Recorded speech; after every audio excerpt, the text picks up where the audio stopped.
Está proponiendo establecer dos regímenes laborales en el país. Para quienes ya tienen un trabajo, el Código del Trabajo actual, y para los que no iban a ser contratados, lo que contemple esta ley de creación de oportunidades, como lo han llamado. Jaime Arciniega, vocero del Parlamento Laboral Ecuatoriano. Bienvenido a Contacto Directo.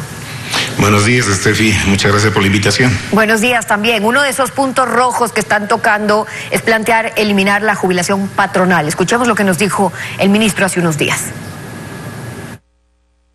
En términos prácticos, es una especie de despido anticipado de aquellos trabajadores que están cerca de cumplir 20 años de trabajo.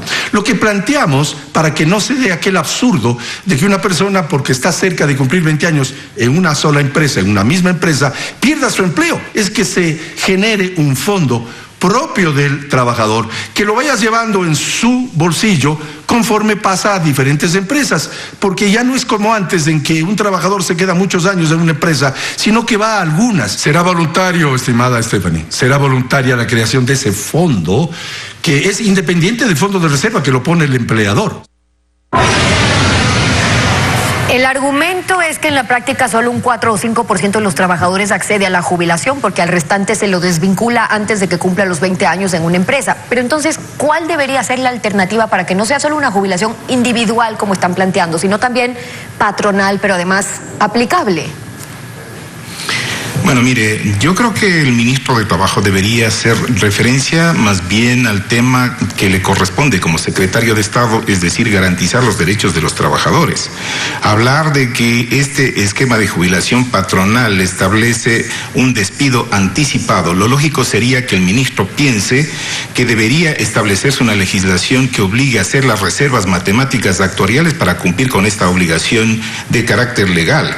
Pero la pretensión de eliminar la jubilación patronal, siendo este un derecho consagrado desde muchísimos años atrás, entonces estamos prácticamente regresándonos al siglo XIX, donde los trabajadores no tenían esos derechos, y pretender que haya una doble legislación al margen de la Constitución, pues evidentemente es inaceptable, es inadmisible, creo yo, por parte de la Asamblea Nacional, y por supuesto que es inhumana, porque está retrocediendo y va en la línea contraria a la Constitución de la República. Y el que se plantee un mecanismo distinto, es decir, el que en la práctica sean tan pocos los que pueden acceder a ello. Además, cuando se lo plantea finalmente antes de que exista una seguridad social, hoy el argumento también es que, bueno, ya existe la jubilación de la seguridad social, pero para plantearlo incluso deberían estar inyectando sostenibilidad al sistema de seguridad social que ha estado tantos años corrompido, manejado como un botín político, para que se pueda pensar en garantizar las pensiones de los nuevos trabajadores, y entonces ahí sí también en función de lo que han aportado a lo largo de los años los trabajadores. Mire, este tema nosotros lo habíamos tratado con el sector empresarial en el año 2001 y estuvimos prácticamente de acuerdo en reemplazar este sistema de jubilación que está ahora mismo en la legislación como obligación del empleador. Y dijimos en ese entonces que debería haber un aporte de arranque de los empresarios y a la par también establecer un valor porcentual que determine, sin perjudicar al trabajador, que determine entonces el aporte que tiene que hacerse por parte del empleador, y si acaso los trabajadores también quisiesen incrementar ese fondo, podríamos hacerlo. Pero el problema está que el gobierno nacional ha planteado un diálogo social, y aquí quiero ser enfático. Cuando el ministro de Trabajo ha señalado que se ha reunido con los dirigentes sindicales, inclusive poniendo nombres de los dirigentes que han estado en ese diálogo, debemos decir claramente que han habido una sola reunión, que creo que demoró algo así como 1 hora más o menos, donde se trataron temas generales y no específicos. Y cuando el ministro dice que ha dialogado con nosotros y sin embargo estamos haciendo observación porque no hay textos, pues evidente, hay una contradicción del ministro cuando dice que ha dialogado. Eso sobre cómo se están manteniendo los diálogos, pero sobre el tema del que estamos hablando. Entonces lo que usted me dice es que ya en el 2001 habían planteado la posibilidad de que puedan estar hablando que un sistema de jubilación, es decir, no necesariamente la patronal, un sistema de jubilación desde la seguridad social que incluya la aportación de un porcentaje también del patrono y la aportación individual. ¿Con qué diferencias al sistema que tenemos actualmente? Mire, en los actuales momentos la pensión jubilar para alguien que tiene un ingreso aproximado de $470, la pensión corresponde a $33. La propuesta que está haciendo el gobierno nacional es del 2%, con lo cual bajaríamos menos alrededor de $8 o $9. Entonces, el beneficio o la oportunidad, ¿para quién es? Para el sector empresarial, que van a reducir obviamente el valor del pago de la pensión jubilar. Ahora, cuando hacía referencia que en el año 2001 llegamos prácticamente a un acuerdo, era de crear un fondo que inclusive podría servir para potenciar los créditos para impulsar el sector industrial y con ello generar empleo. Es decir, había un aporte de los empleadores sin que se pueda de ninguna manera perjudicar al trabajador, sino manteniendo los mismos valores, y a ese valor porcentual se iba a establecer también un aporte individual y voluntario por parte del trabajador para capitalizar, es decir, tener una especie de capitalización individual que dinamice la economía. Pero lo que se está planteando por parte del gobierno ahora es prácticamente eliminar o reducir para tener ventaja solamente el sector empresarial, en desmedro obviamente del derecho adquirido de los trabajadores, que ya son décadas, diría yo, desde el momento mismo de creación del Código del Trabajo. Que sea individual, que sea voluntario, es lo que plantean, y lo que dicen es que en la práctica eso podría estar siendo o entorpeciendo la contratación, la posibilidad de que se llegue a contratar a más trabajadores por las responsabilidades que asumen también en la jubilación patronal los empleados y ahora los empleadores sobre esas responsabilidades, pero sin un sistema de seguridad social que funcione para esa jubilación. Acabamos de ver ayer las declaraciones de los representantes de los trabajadores en el IES diciendo que queda nada en la cuenta para el próximo mes en lo que respecta a salud, que incluye también parte de las jubilaciones, no el fondo de pensiones, pero sí que tiene que ver con las atenciones para los jubilados. Y entonces las diferencias con un sistema que no es sostenible, donde se han robado todo y han usado todo para su botín político, ¿qué pasa cuando no existe todavía un camino claro sobre qué va a ocurrir con esas pensiones por todo lo que le debe el gobierno todavía al IES, que es dinero de los afiliados? Mire, a estas alturas habríamos tenido ya 20 años de práctica con relación al aporte individual del trabajador y también del empleador. No estaríamos sentados dialogando sobre este tema porque ya habría sido un tema superado. Creíamos que la generación empresarial nueva tenía una visión distinta, y cuando usted refiere de cómo se iba a manejar, no es que se iba a pasar esos recursos al manejo de la seguridad social, sino que iba a ser administrado de manera bipartita entre empleadores y trabajadores. Por lo tanto, había la garantía del control de esos recursos a través de un directorio que tenía que institucionalizarse. Entonces, las cosas no son como está planteando el ministro actualmente, donde dice que es un despido anticipado. Por favor, la responsabilidad del secretario de Estado es garantizar los derechos de los trabajadores, sin duda alguna también de los empleadores.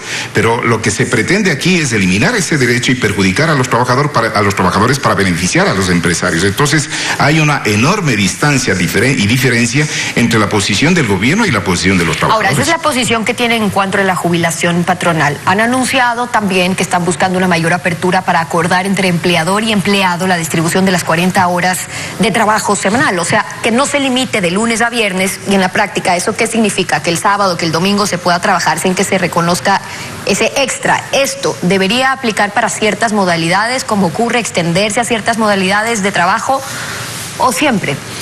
Bueno, la legislación actual establece que la jornada laboral será de 8 horas de lunes a viernes. Lo que está pretendiendo entonces el gobierno nacional es que se pueda extender, ya hablan de elasticidad de la jornada laboral, para no decir flexibilización, pero en la práctica es lo mismo. Es decir, vamos a tener trabajadores a la carta, ¿no? En un día, lunes vamos a trabajar 4 horas, el martes vamos a trabajar 10, el miércoles y así sucesivamente hasta el día sábado. Sí, evidentemente lo que se trata es reducir, según el sector empresarial, los recargos que se tiene por jornada extraordinaria o suplementaria, dependiendo los días y las horas con las que se trabaje. Entonces, siempre se está pensando única y exclusivamente. Pero también una flexibilidad para que haya un acuerdo con el trabajador. ¿Por qué les preocupa el que se establezcan términos en los que empleador y trabajador puedan llegar a un acuerdo para que sea esa flexibilidad en la contratación? Más allá de la preocupación personal, el tema pasa por la cuestión constitucional. La Constitución habla de progresividad de derechos y no de regresividad de derechos. Cuando se establece por parte del gobierno la voluntad de hacer una doble legislación, la Constitución de la República habla de la igualdad de los derechos y la igualdad de los ciudadanos. Y ¿Pero por qué lo tanto pasa actualmente con la diferenciación que ya existe entre la LOES y el Código del Trabajo, por ejemplo? Si es que hablan de que solo tiene que haber un régimen laboral. Es que en la práctica, en el mundo, hay un solo régimen de carácter laboral. En el caso nuestro es el Código del Trabajo, pero establecer dos legislaciones diferenciadas, la una de la otra, la una con derechos, la otra con una marginación, porque de repente estará pensándose que Joffrey o quizá Lorenza, cuando hace referencia de que cualquier salario mayor a $20 y siempre y cuando tenga seguridad social 13º y 14º, eso es bueno, pues estamos retrocediendo, como digo, al siglo XIX, y esas cosas no pueden suceder. Por lo tanto, el argumento de ustedes es que también constitucionalmente no se puede aplicar estos dos regímenes. Ahora, permítame avanzar brevemente sobre otros puntos para saber cuál es su posición. Uno, la idea de incorporar a la contratación el tema del plazo fijo, es decir, que no sea indefinido. Ahí los trabajadores están alegando la famosa estabilidad, pero en la práctica, ¿no es esto lo que ha podido estar ocasionando que un 70% de la población no tenga un trabajo, peor estabilidad, si es lo que buscan los trabajadores? Mire, nada está escrito en piedra y nosotros siempre hemos señalado la predisposición para dialogar sobre los distintos temas que pueden encontrar o pueden tener dificultades los empresarios, pero también tienen que entender que la legislación en materia laboral se rige por el derecho social y por lo tanto no se puede desproteger a los trabajadores, así porque sí. Por lo tanto, estamos dispuestos, hemos dicho al Ejecutivo, lamentablemente no ha habido una respuesta por parte del presidente, como ya lo han señalado varias organizaciones, no hay apertura. Pero ahí están abiertos al diálogo entonces. El tema de aumentar el periodo de prueba, por ejemplo, esa definición de 3 meses como prueba es un principio universal que data desde hace miles de años desde el derecho romano, pero después ya el trabajador de los 3 meses busca esta estabilidad. Ahora, ¿cómo lograrlo sin que el costo sea que nadie se arriesgue a contratar más? Las indemnizaciones por despido, por ejemplo, quieren eliminar en el caso de los emprendedores que cierren a los pocos años. Ok. Pero no hay que revisar también los montos de la indemnización, que sea progresiva, o habría algo que proponer para las nuevas contrataciones, que es lo que se está planteando. Mire, un emprendimiento, cuando alguien es hijo de rico, pues evidentemente ese emprendimiento tiene futuro, pero un emprendimiento para alguien que es hijo de obrero, donde las posibilidades de crédito no existen, donde el apoyo por parte del Estado no existe, pues evidentemente hay una diferencia y lo que se pretende entonces es establecer una nueva legislación para nuevos emprendedores, según lo que dice, son nuevos empresarios con capitales fuertes, en contra obviamente de la competencia que no está con esas posibilidades, y me refiero a los hijos de los obreros. Pero ricos y pobres pueden quebrar si van a emprender, es decir, la posibilidad, lo que se debería estar planteando es entonces cómo diferenciar al emprendedor y bajo qué circunstancias se considera que no funcionó ese emprendimiento, que en un alto porcentaje en este país no funciona indistintamente de ricos o pobres, para que sean solamente ellos quienes se puedan beneficiar en este caso de no tener que asumir esas responsabilidades. Pero ¿por qué fracasan los emprendimientos? Habría que averiguar. Yo diría, por ejemplo, y nosotros como Parlamento Laboral hemos analizado y hemos planteado varias propuestas. Por ejemplo, ¿quién fija las tasas de interés para créditos para que los nuevos emprendedores pudieran arrancar con un proyecto de industrialización o un tema de carácter comercial? Es el gobierno. Con tasas de interés que superan el 26-28% es imposible. Por otro lado, no hay incentivo por parte del Estado ecuatoriano, por ejemplo, en entregar las potencialidades que tiene en energía eléctrica. Podría darse, por ejemplo, no solamente un subsidio, sino un costo cero para los emprendimientos en cuanto a energía eléctrica. Las empresas públicas que son del Estado, que pagamos todos, deberían estar a disposición de los emprendedores. Es decir, también. Que si se quieren sincerar las modalidades, también sincerar lo que pasa con el acceso al crédito, además que es un tema que se ha ofrecido en este gobierno, y sobre esas tasas, sobre todo para los emprendimientos. Ahora, que las utilidades, que es otro punto, que las utilidades ya no se repartan por las cargas familiares, sino 15%, independientemente de si tiene 0 hijos o 5 hijos. Dijo el ministro que ese ha sido un pedido de ustedes, de los trabajadores, por años, pero lo escuché a usted decir que eso más bien afecta el principio de solidaridad. ¿No están de acuerdo?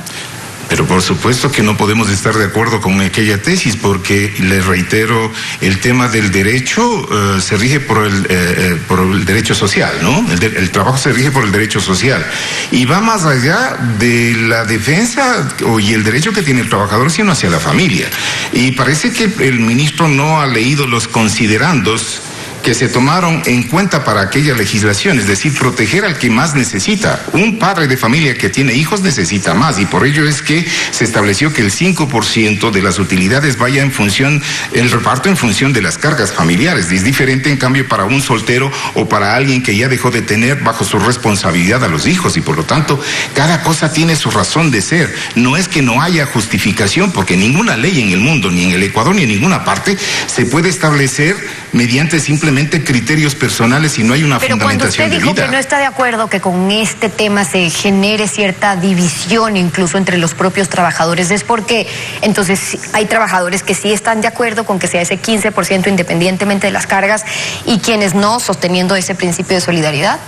Le voy a poner un ejemplo. Por ejemplo, cuando yo fui soltero no requería los recursos que sí requería, en cambio, un casado que tenía 2, 3 hijos, educando, dando de salud, vivienda y alimentación.